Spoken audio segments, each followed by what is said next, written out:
మిత్రులకి నమస్కారం అండి. మాది మాది కొత్తూరు తాడేపల్లి, విజయవాడ రోడ్ కొత్తూరు తాడేపల్లి అండి. మా మా అమ్మమ్మ గారు వాళ్ళది, మా తాతయ్య గారు వాళ్ళది వెళ్ళడం వాళ్ళ దగ్గర మేము 5 ఎకరాల 12 సెంట్లు మొత్తం కొన్నామండి. ఒక్కొక్క సంవత్సరం ఒక్కొక్క ఎకరం చొప్పున అట్లాగా అవసరాన్ని బట్టి వాళ్ళు మాకు అమ్ముకుంటూ వచ్చారు పొలాన్ని. ఆ పొలంలో మా అమ్మగారి పేరు మీద 1 ఎకరం పొలం అయితే పాస్బుక్ మారలేదండి మా అమ్మగారి పేరు మీదకి. ఆ ఎకరాన్ని మొన్న 2023లో మా మేనమామను మా తాతయ్య కలిసి మళ్ళీ పిత్రార్జితం ఆస్తి కింద దాన్ని రిజిస్ట్రేషన్ చేసుకున్నారండి. అయితే మన దగ్గర కాగితాలు కూడా ఉన్నాయి. 2003లో ఎకరం పాతిగా రిజిస్టర్ చేయించుకున్నాము. రిజిస్టర్ డాక్యుమెంట్ ఉంది, పాస్బుక్ ఉంది. 2011లో 1 ఎకరం మా అమ్మగారి పేరు మీద చేశారు.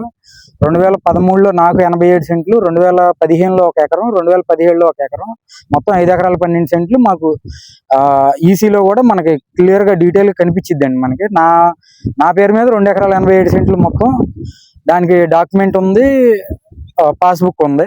మా అమ్మగారి పేరు మీద ఎకరం పాతికి పాస్బుక్ ఉంది, మిగిలిన 2 డాక్యుమెంట్లు కూడా ఉన్నాయి. 1 ఎకరానికి డాక్యుమెంట్ లేదు.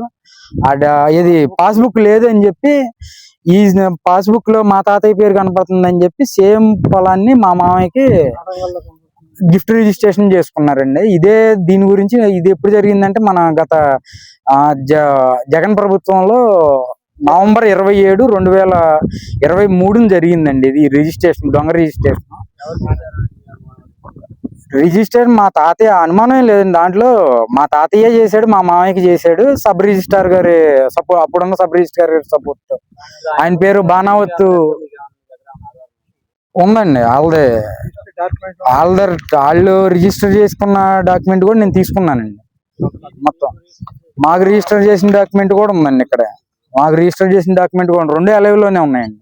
అయితే నేను ఇదే డాక్యుమెంట్ తీసుకొని మా 2023లో వాళ్ళకి జరిగిన రాంగ్ రిజిస్ట్రేషన్ తీసుకొని వెళ్ళానండి. నేను సబ్ రిజిస్ట్రార్ దగ్గరికి వెళ్తే ఆయన ఏమన్నారంటే, నేను 1Bలో మీ తాతగారి పేరు కనిపించిందని చెప్పేసి నేను చేసాను, ఇది రాంగ్ రిజిస్ట్రేషన్, మీ తాతయ్యని తీసుకొస్తే నేను క్యాన్సిల్ చేస్తాను అన్నాడండి. ఆయన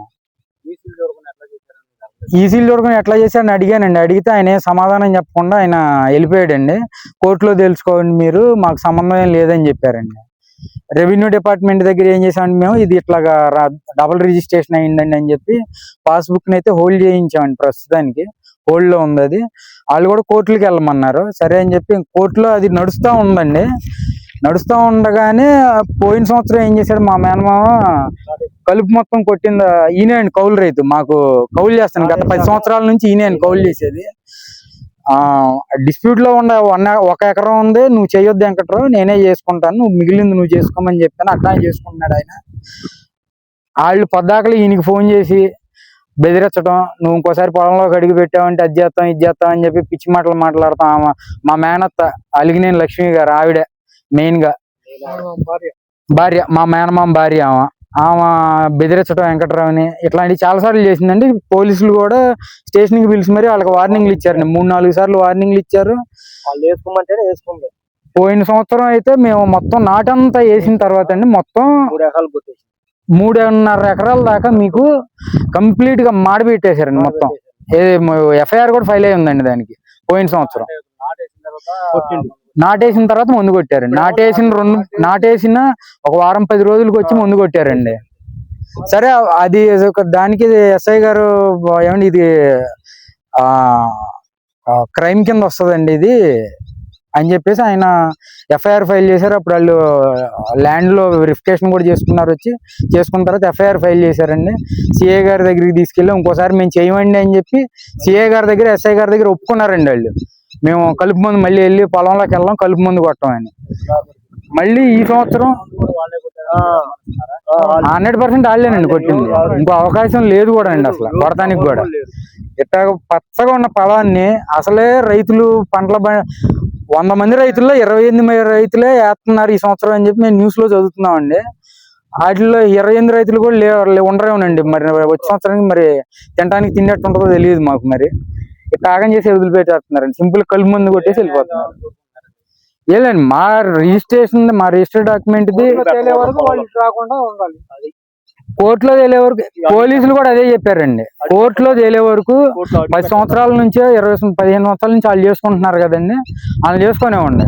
కోర్టులో తేలినప్పుడు మీదైతే వాళ్ళైతే వాళ్ళైద్ది అని సంతకాలు పెట్టి వెళ్ళటం, మళ్ళీ ఇది చేయటం అండి. మాట్లాడితే కౌలు రైతుకి ఫోన్ చేసి బెదిరించడం, వాళ్ళ లాయర్తో ఫోన్, ఇట్లాంటివన్నీ చేస్తున్నారండి బేసికల్ గా. రిజిస్టర్ బాణావత్ జగన్ గారండి, ఆయనేనండి మొత్తం. అంటే మాకు ఎవరి దగ్గరికి వెళ్ళాలో మాకేం అర్థం కాలేదండి. ఇప్పుడు ఏదో అసలు మీడియా కన్నా ఇట్లా చెబితే ఏమన్నా స్పందిస్తారేమోనని చెప్పి మేము మీడియా ముందు చెప్తున్నామండి. ఇది వాళ్ళు ఏంటంటే మెంటల్ టార్చర్ చేస్తున్నారండి ముందు మమ్మల్ని. రైతుని వ్యవసాయం చేసుకునే వాళ్ళ బాణావత్ జగన్ గారు చేశారండి చెప్పనంతా. ఈసీ చూడకుండా అడంగల్ చూసి రిజిస్టర్ చేశారు. రిజిస్ట్రేషన్ మా తాతగారే, మా మేనమామకు రాశాడు. మళ్ళీ మా అమ్మగారు తమ్ముడు రిజిస్ట్రేషన్ సాక్షి సంతకం పెట్టింది అలిగినేని లక్ష్మి గారు. మాకు 11లో, వీళ్ళకి 11లో అయింది. మాకు ఈ రిజిస్ట్రేషన్ అయింది 11లోనండి. దాన్ని ఇప్పుడు 23లో చేశాడు. పాస్బుక్ లో కనపడుతుంది పేరు అని చెప్పి 23లో మళ్ళీ రిజిస్ట్రేషన్ చేసుకున్నారండి వాళ్ళు. అడంగల్లో మారలేదని చేయించుకున్నారండి వాళ్ళు. కేసు ఆల్రెడీ ఫైల్ చేసామండి. ఎఫ్ఐఆర్ ఫైల్ అయి ఉంది పోలీస్ స్టేషన్ లో. మళ్ళీ ఇప్పుడు కూడా ఎఫ్ఐఆర్ ఫైల్ చేస్తామండి మేము. ఆల్రెడీ కోర్టులో కూడా మేము 2024 జనవరిలో మేము కోర్టులో కూడా పెట్టి ఉంచామండి. మేము ఇంజక్షన్ ఆర్డర్ ఇప్పుడు ఈ లాస్ట్ ఇయర్ ఎఫ్ఐఆర్ ఫైల్ అయింది కదండి, ఈ ఎఫ్ఐఆర్ తో కూడా కలిపి ఇంజక్షన్ ఆర్డర్ కి మేము కోర్టులో సబ్మిట్ చేయాలనుకుంటున్నాం మేము దాన్ని.